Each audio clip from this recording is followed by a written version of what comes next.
عورت کے عیب کو چھپانا۔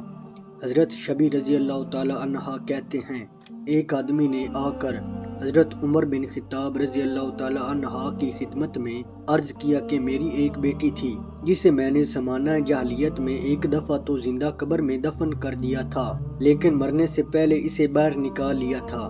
پھر اس نے ہمارے ساتھ اسلام کا زمانہ پایا اور مسلمان ہو گئی۔ پھر اس سے ایسا گناہ سرزد ہو گیا جس پر شرعی سزا لازم آتی ہے۔ اس پر اس نے بڑی چھری سے خود کو ذبح کرنے کی کوشش کی۔